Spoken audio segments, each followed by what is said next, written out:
जय श्री कृष्णा। कैसे हैं आप सब लोग।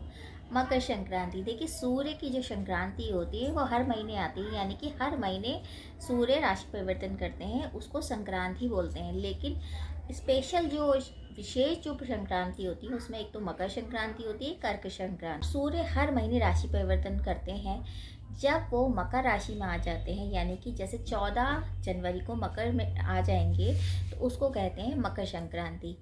इसके बाद सूर्य उत्तरायण हो जाते हैं। जब तक ये होता है कि आपके जो खर मास भी खत्म होता है और इस टाइम से आपके शुभ काम स्टार्ट हो जाते हैं। आप इसके बाद जब सूर्य उत्तरायण में आते हैं तो अशुभ काम आप कर सकते हैं। अब इस दिन करें क्या कि ये बहुत बड़ा पर्व मनाया जाता है। कहते ये हैं सूर्य शनि से मिलने जाते हैं कि मकर राशि के जो स्वामी होते हैं वो शनि हैं और सूर्य पुत्र आपस में पिता और पुत्र हैं, तो सूर्य अपने पुत्र के घर जाते हैं, इसीलिए इस दिन को खास माना जाता है। अब जो उधर 2022 में ऐसा क्या है कि जो इतना महत्वपूर्ण है। देखिए 2022 में 14 जनवरी का आप देखेंगे तो शनिवार पड़ रहा है और सूर्य शनि देव के ही घर जा रहे हैं, यानी अपने पुत्र के घर जा रहे हैं, तो इसलिए ये बहुत बड़ा खास दिन माना जाता है। और शनिवार पड़ रहा है तो ये बहुत शुभ तिथि है। इस दिन अगर आप दान पुण्य करते हैं तो आपको बहुत ज़्यादा पुण्य की प्राप्ति होती है। अब इस दिन करें क्या, देखिए सुबह आप जब उठें तो अच्छे से आप नहा धो के और पूजा पाठ जो आपको करनी है वो विशेषकर सूर्य की करनी है, दान पुण्य भी सूर्य का करना है। पूजा किस तरह से करी जाए। आप सुबह के टाइम जैसे आप जब पूजा करने बैठे तो सबसे पहले आप सूर्य नारायण की पूजा स्टार्ट करिए। देखिए सूर्य नारायण का अगर मान लो मौसम ख़राब है या कोई दिक्कत ऐसी है तो आप सूर्य के लिए आप एक थाली में एक सूर्य की जैसी आकृति बना लीजिए और उसको आप ध्यान में करते कि आप सूर्य, क्योंकि देखिए भगवान भाव के भूखे हैं।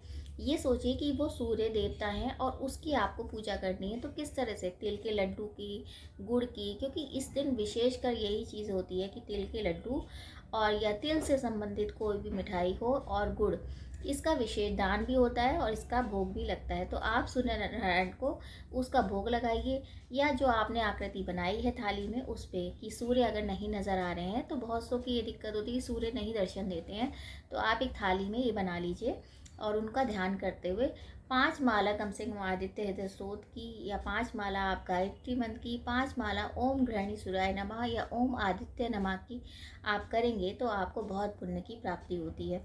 अगर आप नहीं कर सकते हैं तो सिंपल आदित्य हृदय स्तोत्र आप पढ़ लेंगे, तो उससे भी आपके जीवन में जो सूर्य आपका जो परेशान करता है, मतलब सूर्य का मतलब ही चमकना है, किसी भी तरीके का राजा जो है वो सूर्य ही है, और किसी भी तरीके का आपको जैसे आपको एक तरह से मान सम्मान की प्राप्ति नहीं होती है तो वो आपको मिलने लग जाती है। अब ये विशेषकर इसलिए है क्योंकि मकर में जाना इनके लिए बहुत ज़्यादा महत्वपूर्ण होता है, क्योंकि सूर्य पुत्र जो हैं शनि है, शनि से मिलते हैं, तो ये जो पर्व है ये उसी लिए ज़्यादा महत्वपूर्ण हो जाता है। तो आपने पूजा कर ली, लेकिन उसके बाद अगर आप दान नहीं करते हैं तो वो पूजा संपन्न नहीं करी जाती, क्योंकि इस दिन दान पुण्य का बहुत महत्व होता है। तो पुण्य काल का जो समय है जिसमें आप दान कर सकते हैं 2:43 से दोपहर के 2:43 से लेके शाम के 5:54 तक है, यानी इसी बीच अगर आप दान पुण्य करते हैं तो आपको बहुत पुण्य की प्राप्ति होती है।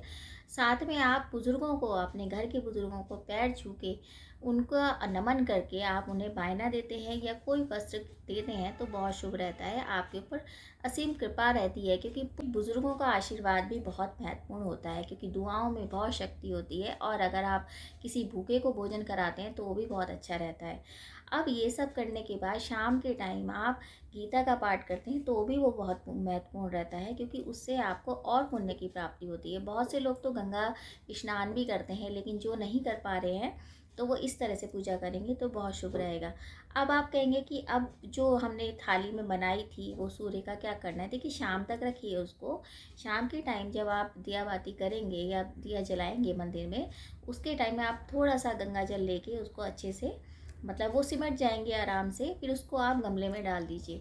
तो इससे आपका पूरी पूजा विधि जो है वो संपन्न हो जाएगी। आपको किसी भी तरह का ये नहीं कि अब मैं सूर्य को नहीं देख पा रहा हूँ या जल कैसे दूँ, तो ये सब चीज़ आप कर सकते हैं। तो इस दिन का यूज़ जितना आप करेंगे, जितना आप दान पुण्य करेंगे, क्योंकि इस दिन से ही सारे शुभ काम भी स्टार्ट हो जाते हैं। इस दिन का महत्व इतना है कि अगर आप मंत्र चैंटिंग करते हैं, तो आप किसी भी तरह का गीता का पाठ करते हैं, दान पुण्य करते हैं, आपको बहुत ज़्यादा समृद्धि मिलती है, आपके ऊपर असीम कृपा बनी रहती है सूर्य नारायण की। अगर इस दिन नहीं कर पाए, तो अब क्या है, 1 महीने तक सूर्य रहेंगे इसी राशि में, मकर में। 2-3 जो हैं सूर्य के दिन पड़ेंगे, यानी रविवार के दिन पड़ेंगे, तो उस दिन अगर इस तरह से पूजा करी जाएगी तो भी आपको उतना ही फल मिलेगा।